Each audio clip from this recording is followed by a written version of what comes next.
Students welcome to the lecturers. Student, હવે આપણે જે ટોપિક સ્ટડી કરવાના છે ને આજના લેક્ચર્સની અંદર એ છે ઇન્ટરનેટ કનેક્શન મેથડ. હવે ઇન્ટરનેટ કનેક્શન મેથડનો મતલબ શું થાય પહેલા સમજીએ. ઇન્ટરનેટ કનેક્શન મેથડ મતલબ કે આપણે ઇન્ટરનેટ એક્સેસ કરવું છે કમ્પ્યુટરમાં, પણ ઇન્ટરનેટ કેવી રીતે એક્સેસ કરવું છે તો આને કહેવાય ઇન્ટરનેટ કનેક્શન મેથડ. તો આપણી પાસે પ્રેક્ટિકલી બે ઇન્ટરનેટ કનેક્શન મેથડ છે. ફર્સ્ટ કે જેને કહેવાય ડાયરેક્ટ કનેક્શન. હવે જો આપણે રીડ કરી લઈએ પછી તમને સમજાવું ડાયરેક્ટ કનેક્શન શું છે. એકચ્યુઅલી આ ટોપિકને થોડોક ઓલરેડી આપણે સમજી લીધો હતો આપણા ફર્સ્ટ લેક્ચર્સની અંદર, કે જ્યારે આપણે સમજ્યા હતા મોડેમ. આ ફરી એકવાર સેમ રિપીટ થાય છે. જો શું કહે છે ડાયરેક્ટ કનેક્શન. તો direct connection is also known as the level 2 connection. just remember is known as level 2 connection, nothing else. And direct connection requires the modem, yes, a telephone line and the internet service provider. It is a networking program is used to connect the ISP by dialing the telephone via modem. The direct access is really just like a phone connection. It uses analog telephone line. The username and password is used to log into the account, and then PPP connection is established to connect to the internet. Encoding decoding of the analog signal is done by the modem. હવે શું છે સમજીએ. તો છે એ કેસમાં મેં તમને એક એક્ઝામ્પલ મોડેમ સમજાવ્યું ત્યારે કીધું કે મોડેમ શું કર્યું. તો કે જ્યારે તમારે બે કમ્પ્યુટર છે, ફોર એક્ઝામ્પલ આપણી પાસે અહીંયા ઓરેન્જ કમ્પ્યુટર અને પર્પલ કમ્પ્યુટર છે. આપણે ઓરેન્જ અને પર્પલ કમ્પ્યુટર્સને કનેક્ટ કરવા છે. તો ઓરેન્જ અને પર્પલ કમ્પ્યુટર્સને આપણે જ્યારે કનેક્ટ કરવા છે તો આપણે તો શું કરશું, બે વચ્ચે લાઈન કરી દઈશું. પણ અહીંયા કમ્પ્યુટર તો કમ્યુનિકેટ કરે છે using the digital communication 0 and 1. તો આપણી પાસે શું હોવું જોઈએ, કોઈ એક એવી મેથડ હોવી જોઈએ કે જે તમારા ડિજિટલ ડેટાને તમારા એનાલોગ ડેટામાં કન્વર્ટ કરે. સેમ વે સામેની સાઈડ જે એનાલોગ ડેટા છે એને અગેન કન્વર્ટ કરે કે નહીં તમારા ડિજિટલ ડેટાની અંદર. ચાલો સમજાય. તો આપણે અહીંયા શું યુઝ કરીએ છીએ, મોડેમ યુઝ કરીએ. હવે સમજો આને કહેવાય ડાયરેક્ટ કનેક્શન. ડાયરેક્ટ કનેક્શન શું કહે, કંઈ નથી. આ સે ફોર એક્ઝામ્પલ સિમ્પલ આપણી પાસે ઇન્ટરનેટ નથી, આપણે ટેલિફોનની વાત કરીએ છીએ. તો હું શું કરીશ, ફોન પિકઅપ કરીશ, ફોન લગાવીશ અને ડાયલ બટન પર ક્લિક કરીશ. એટલે થશે શું, તો કે મારા ફોનમાંથી એક કનેક્શન બનશે સામેવાળા ફોનમાંથી. ઓરેન્જમાંથી પર્પલ માટે કનેક્શન બનશે. તો આ ડાયલ કરી છે આપણે. સેમ વે કમ્પ્યુટર બી કરે. કમ્પ્યુટરમાં શું કરવામાં આવે તો કે અહીંયા બે કમ્પ્યુટર્સને મોડેમ સાથે કનેક્ટ કરવામાં આવે અને મોડેમને analog that is computer telephone line સાથે કનેક્ટ કરવામાં આવે. કમ્પ્યુટરને માની ચાલો કે ઓરેન્જને ડેટા સેન્ડ કરવો છે પર્પલને, તો ઓરેન્જ ડેટા કોને આપશે, મોડેમને. મોડેમ કોને ડાયલ કરશે, પર્પલ કમ્પ્યુટર્સને, અને ડેટા કોની સાથે પાસે ટ્રાન્સફર થઈ જશે, પર્પલ પાસે. અહીંયા તમારો જે ડિજિટલ ડેટા છે એને એનાલોગમાં કન્વર્ટ કરવાનું અને એનાલોગને ડિજિટલ, આને કહેવાય એન્કોડિંગ ડીકોડિંગ ઓર મોડ્યુલર ડીમોડ્યુલર. આ કામ કોણ કરશે તમારા માટે, મોડેમ કામ કરશે. બટ કરંટ સિચ્યુએશનની અંદર આ ડાયરેક્ટ કનેક્શન બહુ રેરી યુઝ થાય છે. આપણે લોકો ડાયરેક્ટ શું યુઝ કરતા હોય છે, બ્રોડબેન્ડ કનેક્શન યુઝ કરતા હોય છે. અગેન ડાયરેક્ટ કનેક્શન શું છે, આ ટેલિફોન લાઈન જ છે. બટ ટેલિફોન લાઈન કમ્પ્યુટરમાં ડાયરેક્ટ કનેક્ટ ન થાય. આપણે શું કર્યું, ટેલિફોન લાઈનને મોડેમ સાથે કનેક્ટ કર્યું અને મોડેમ કોની સાથે કનેક્ટ કર્યું, કમ્પ્યુટર સાથે. તો અહીંયા આપણે ઇન્ટરનેટ યુઝ કરીએ છીએ but over the telephone. Again repeat કરું છું, ઇન્ટરનેટ યુઝ કરી છીએ but over the telephone line. તો આને શું કહેવાય, ડાયરેક્ટ કનેક્શન. ચલો ક્લિયર થાય છે. અને અહીંયા જ્યારે તમે ટેલિફોન લાઈનની અંદર ડાયરેક્ટ કનેક્શન એક્ટિવ કરાવો ને એટલે તમને તમારો યુઝર આઈડી અને પાસવર્ડ દઈ દેવામાં આવે. જે તમે એન્ટર કરો એટલે ઓટોમેટિક તમારું કમ્પ્યુટર છે એ કનેક્ટ થઈ જશે. ચાલો clear. But direct connection quite slow ચાલતું હોય જનરલ કેસની અંદર. નેક્સ્ટ કનેક્શન છે એને કહેવાય lease line. A lease line connection is known as a direct internet access or the level 3 connection. The lease line method is used to send and receive the large amount. યાદ રાખજો, જ્યારે બહુ fast communication અને બહુ મોટી અમાઉન્ટમાં communication કરવું તો આપણે યુઝ કરતા large amount of data in a corporate setting. With this connection your computer is dedicated and directly connected to the internet using the high internet speed. હવે જુઓ શું થાય. તો ડાયરેક્ટ કનેક્શનમાં શું થાય તો કે આપણે ઇન્ટરનેટ સાથે ડાયરેક્ટ કનેક્ટ નથી થતા. આપણે કોની સાથે કનેક્ટ થાય, મોડેમ સાથે. મોડેમ કોની સાથે કનેક્ટ થાય, ટેલિફોન લાઈન સાથે. અને ટેલિફોન લાઈન આગળ જઈને કોની સાથે કનેક્ટ થાય, ઇન્ટરનેટ સાથે. બટ જ્યારે હું વાત કરું છું લીઝ લાઈનની, તો લીઝ લાઈનમાં શું કરવામાં આવે તો કે લીઝ લાઈન એકદમ સિમ્પલ વર્ક કરે. લીઝ લાઈનમાં જુઓ શું થતું હોય, તો કે સે ફોર એક્ઝામ્પલ આ ઇન્ટરનેટ છે આપણા માટે,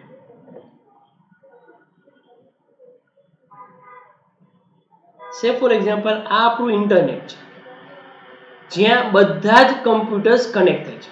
આ ઇન્ટરનેટ છે જ્યાં આપણા બધા જ કમ્પ્યુટર છે ને એ ઇઝીલી કનેક્ટ થાય છે. આ ઇન્ટરનેટ છે આપણું. તો અહીંયા ડાયરેક્ટ આપણને જે કનેક્શન છે ને એ ઇન્ટરનેટ પાસેથી મળશે. અને સે ફોર એક્ઝામ્પલ આ તમારું કમ્પ્યુટર છે. તો આ જે લાઈન છે ને આ લાઈનને કહેવાય લીઝ લાઈન. બેનિફિટ શું છે? જો અહીંયા કોઈ કન્વર્ઝન નથી, ટ્રેડિશનલ ટેલિફોન લાઈન નથી, તો કમ્યુનિકેશન એકદમ ફાસ્ટ ઇફેક્ટિવ થશે. અને એક ડેડિકેટેડ લાઈન તમારા internet service provider, internet ISP, internet service provider, તમારા જે આઈએસપી છે એની પાસેથી જે ડાયરેક્ટ છે એ લાઈન તમારી પાસે અવેલેબલ થઈ જશે. ચાલો સમજાઈ જાઉં શું કરું. તો આ છે આપણા માટે આ આપણા માટે છે આઈએસપી, ઇન્ટરનેટ સર્વિસ પ્રોવાઈડર, અને ડાયરેક્ટ તમને કમ્પ્યુટર પાસેથી કનેક્શન છે. બહુ fast, extremely safe, but quite costly compare to the direct connection. Direct કનેક્શનની કમ્પેરિઝનમાં આપણે વાત કરીએ તો લીઝ લાઇનથી ઘણું બધું કોસ્ટલી હોય છે. ચાલો તો બે પ્રકારની કનેક્શન મેથડ આપણે જોઈએ. ફર્સ્ટ છે direct connection, basically modem use કરીએ છીએ. Connection over the telephone line કે જ્યાં ડિજિટલ ડેટા એનાલોગમાં અને એનાલોગ ડેટા ડિજિટલની અંદર કન્વર્ટ થઈને કમ્યુનિકેટ થતું હોય. અને નેક્સ્ટ છે લીઝ લાઇન કે જ્યાં ઇન્ટરનેટ સર્વિસ પ્રોવાઈડર આઈએસપી પાસે ડાયરેક્ટ કનેક્શન છે એ તમને પ્રોવાઈડ કરવામાં આવે છે. Generally large amount of data corporate મોટી મોટી કંપનીઓનો યુઝ કરતા, but quite costly compare to the dial-up connection. ચાલો ક્લિયર. અડ્રેસિંગ મેથડ. હવે આ બહુ છે ને ઇમ્પોર્ટન્ટ ટોપિક છે અડ્રેસિંગ મેથડ. હવે સમજો અડ્રેસિંગ મેથડ શું છે. સે ફોર એક્ઝામ્પલ, હવે અડ્રેસિંગ મેથડ સમજી લઈએ શું છે.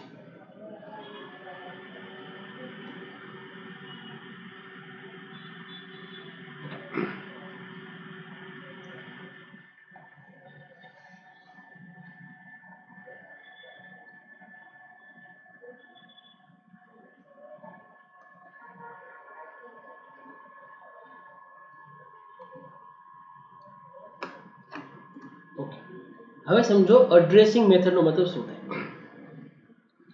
સે ફોર એક્ઝામ્પલ, અત્યારે આપણે એક્ઝામ્પલ તમે જોશો તો અહીંયા કમ્પ્યુટર એ બી સી અને ડી ટોટલ 4 કમ્પ્યુટર્સ કનેક્ટેડ છે અને આ બધા કમ્પ્યુટર એકબીજા સાથે કનેક્ટેડ છે.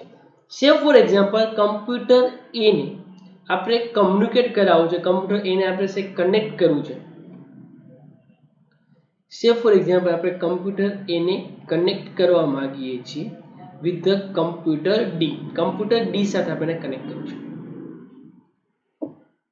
તો હવે અહીંયા કમ્પ્યુટર જો અત્યારે તો ખાલી છે ને 4 જ કમ્પ્યુટર આપણે ખબર છે કમ્પ્યુટર ડી સુધી ડેટા લઈ જવાનું છે. બટ ઇન્ટરનેટ ઉપર currently millions of computers connected છે. તો બધા કમ્પ્યુટર તમે આવી રીતે નામ તો આપી નહીં શકો એ બી સી ડી, તો 26 કેરેક્ટરમાં કમ્પ્યુટર નામ ખતમ થઈ જશે. તો ઓકે, ઘણા બધા કે ભાઈ હું મારું નામ લખી ભવદીપ, કોઈ વ્યક્તિ નામ લખી અલગ, તો નહીં એ નો ચાલે. કેમ? કારણ કે ભવદીપના મારા બી કેટલા બધા કમ્પ્યુટર હોઈ શકે. આપણે બધા મોસ્ટલી કે આપણા કમ્પ્યુટર નામ લખતો એડમિન, એડમિનિસ્ટ્રેટર, ડેલ, લિનોવો, તો આવા કેટલા બધા આપણે નામ સેટ કરીએ છીએ. તો આ તો બધા કોમન નેમ છે. આવા તો ડેલમાં તો thousands of millions of computer હોઈ શકે. તો અહીંયા કેમ ખબર પડે કે આપણે ડેટા એ થી લઈને ડી સુધી મોકલવાનું છે? યાદ છે રાઉટર ડિસાઈડ કરશે કેવી રીતે ડેટા જશે. તો રાઉટરને કેમ ખબર પડે કે ડી ક્યાં છે? જો મિસ્ટર એ ક્યાં રહે છે એના માટે પણ એક એડ્રેસ હોય જેમાં એના મકાનનું નામ હોય, ફ્લેટ નંબર હોય, સોસાયટી નેમ હોય, રોડનું નામ હોય, સિટીનું નામ અને પિનકોડ હોય. સેમ વે કમ્પ્યુટરને પણ બધા જ જેટલા બી કમ્પ્યુટર ઇન્ટરનેટ સાથે કનેક્ટ થઈ આ બધા જ કમ્પ્યુટરને પણ એક યુનિક નેમ આપવામાં આવે, એડ્રેસ આપવામાં આવે. અને કમ્પ્યુટર જેમ તમે યુનિક નેમ કે એડ્રેસ આપો છો ને, આ યુનિક નેમ કે એડ્રેસને શું કહેવાય? IP address or the IP name. ફરીથી રિપીટ કરું છું, ઇન્ટરનેટ ઉપર જેટલા બી કમ્પ્યુટર્સ છે આ બધા કમ્પ્યુટર્સમાં બની શકે નેમ કોમન હોય. તો આ સિચ્યુએશનની અંદર આ જે ડાયલેમા છે ને કે સે ફોર એક્ઝામ્પલ ડેલવાળા 10 કમ્પ્યુટર, ક્યાં ડેલની આપણે વાત કરીએ છીએ નથી ખબર. તો ઇન્ટરનેટ ઉપર તમે જેટલા બી કમ્પ્યુટર્સને કનેક્ટ કરો આ બધા જ કમ્પ્યુટર્સને ઓટોમેટિક એક નંબર અલોટ કરવામાં આવે. આ નંબરને શું કહેવાય? IP address. ચાલો ક્લિયર. તો ઇન્ટરનેટ ઉપર કમ્પ્યુટર્સને જે નંબર અલોટ થાય છે એને કહેવાય IP address. IP means internet protocol. આનું ફૂલ ફોર્મ છે internet protocol, IP. IP address is a fascinating product of the modern computer technology designed to allow one computer or other computer to communicate with the another or via internet. તો internet ઉપર જે તમારે એકબીજા સાથે communicate કરવું છે તો તમારી પાસે એડ્રેસ હોવું જોઈએ કે safe for example computer A ક્યાં છે, કમ્પ્યુટર B ક્યાં છે. સેમ વે તમારે safe for example mister A ને મિસ્ટર B મિસ્ટર A ને કોઈ લેટર લખે છે તો એ લેટર મિસ્ટર A પાસે પહોંચશે કેમ? તો કે અહીંયા મિસ્ટર એનું એક detail address, resident name, flat number, society name, road number, road name, city, state, country, pin, આ બધું જોશે. સમજાય છે? તો આ જ વેથી સેમ કમ્પ્યુટરને કમ્યુનિકેટ કરવું તો શું જોશે? પ્રોપર કમ્યુનિકેશન એડ્રેસ જોશે. IP address can be either static or dynamic. સ્ટેટિકનો મતલબ એવો થાય એવા આઈપી એડ્રેસ જે કોઈ ચેન્જ થતા નથી, અને ડાયનામિક આઈપી એડ્રેસ મતલબ એવો થાય કે એવા એડ્રેસ કે જે ચેન્જ થાય છે. ઓકે, મતલબ કે એકવાર તમને કોઈ એડ્રેસ અલોટ થઈ ગયું, હવે during the life of a device no change થાય. આને શું કહેવાય? સ્ટેટિક. જનરલી જેટલા બી સર્વર હોય ને આ સર્વરને સ્ટેટિક એડ્રેસ મળે. ડાયનામિક એડ્રેસનો મતલબ શું થાય? તો કે તમે જ્યારે બી કમ્પ્યુટર્સને ઇન્ટરનેટ પર કનેક્ટ કરો એટલે નવો એડ્રેસ અલોટ કરી દેવામાં આવે. આને શું કહેવાય? ડાયનામિક. ડાયનામિક મીન્સ ચેન્જ થતું હોય. જો એ જ કહે છે static address never change. Dynamic IP address are the temporary and assigned the each time computer access the internet. Say for example તમે તમારા મોબાઈલ ફોનનું ઇન્ટરનેટ સ્ટાર્ટ કરો એટલે તમારા મોબાઈલ ફોનને એક નવો IP એડ્રેસ અલોટ કરી દેવામાં આવે. જ્યાં સુધી તમે યુઝ કરો છો એવી IP એડ્રેસ તમારો, અને જેવું તમે તમારું પેકેટ ડેટા ઓફ કરો એટલે IP એડ્રેસ રિલીઝ થઈ જાય, ફ્રી થઈ જાય. બની શકે કલાક પછી IP એડ્રેસ US ની કોઈ વ્યક્તિ નોટ કરવામાં આવે. ચલો ક્લિયર. તો આ શું હોય? IP એડ્રેસ કન્ટિન્યુઅસ ચેન્જ થતા રહે એને કહેવાય dynamic IP address. IP address હવે કેવા હોય? IP એડ્રેસ તો IP address in form of the xyz.xyz.xyz.xyz. In short IP address કેવી રીતે બને? તો કે IP એડ્રેસ ની અંદર ત્રણ સ્પેસ હોય, ત્રણ કેરેક્ટર હોય. આવા ત્રણ કેરેક્ટરના ચાર સેટ બને. where the xy must be the number 0 to 1 sorry 255. બની શકે આવો નંબર બને 192.168.1.123. મતલબ કે અહીંયા એવું થઈ શકે xyz તો ત્રણ કેરેક્ટર, બધા જ ત્રણ જે કેરેક્ટર છે આ જે xyz છે સ્ટાર્ટ ફ્રોમ ધ 0 ટુ 255. 255 કરતા મોટો નંબર ન હોઈ શકે, 0 કરતા નાનો નંબર. મતલબ કે અહીંયા 0 લખી શકાય 1 ની બદલે, 1 લખી શકાય, -1 લખી શકાય, નો લખી શકાય. કેમ? કારણ કે 0 કરતા નાનો નંબર. સમજાય છે? એટલે બધા જ નંબર પોઝિટિવ હોવા જોઈએ. Start with the 0 to 255. ત્રણ કેરેક્ટર, ચાર સેટ. ચલો ક્લિયર થઈ. To be able to connect to a given computer via the internet, user can need to know its IP address. But obvious છે કે જ્યારે મારે મિસ્ટર એ ને મિસ્ટર ડી સુધી કમ્યુનિકેટ કરવું છે તો અહીંયા મિસ્ટર ડી નું એક IP એડ્રેસ હશે. સે ફોર એક્ઝામ્પલ IP એડ્રેસ છે 192. સે ફોર એક્ઝામ્પલ IP એડ્રેસ છે 192.168.1.123. સેમ વે સે ફોર એક્ઝામ્પલ મિસ્ટર એ ની વાત કરીએ તો મિસ્ટર એ નું પણ પોતાનું IP એડ્રેસ હશે. સે મિસ્ટર એ નું IP એડ્રેસ છે આપણા માટે અઝ્યુમિંગ 192.168.1.111. તો અહીંયા મિસ્ટર ડી મિસ્ટર એ ને કેનાથી ઓળખશે? આ IP એડ્રેસથી. સેમ વે મિસ્ટર એ મિસ્ટર ડી ને કેનાથી ઓળખશે? તો કે મિસ્ટર ડી ના IP એડ્રેસથી. તો કે આ મિસ્ટર ડી નું IP એડ્રેસ છે એનાથી ઓળખશે. ચલો ક્લિયર. તો કોઈ બી વ્યક્તિને કોઈ બી કમ્પ્યુટર જો ઇન્ટરનેટ પર ડેટા એક્સેસ કરો છો તો કમ્પલસરી તમારે એના IP એડ્રેસને મેમરાઇઝ કરવા પડશે, અધરવાઇઝ તમે એની સાથે કમ્યુનિકેટ કરી શકશો નહીં. નેક્સ્ટ કે છે IP address is a unique but obvious છે. IP એડ્રેસ આવ્યા કેના માટે? ડાયલ માટે રિડ્યુસ કરવાના. ડેલ નામના 10 કમ્પ્યુટર હતા, તો રિમૂવ કરવા માટે આપણે આઈપી એડ્રેસ લઈએ. હવે માની ચાલો કે એક સરખા નંબરવાળા 10 કમ્પ્યુટર થઈ ગયા તો આઈપી નો કોઈ આઈપી એડ્રેસ તો કોઈ મતલબ બનતો જ નથી. તો નંબર કેવો જોઈએ? યુનિક હોવો જોઈએ. IP address are the global and the standard. Yes, તો ગ્લોબલી ઇન્ટરનેટ ઉપર જેટલા બી કમ્પ્યુટર છે આ બધા જ કમ્પ્યુટર યુઝ કરે છે. અને સ્ટાન્ડર્ડાઇઝ એટલે શું?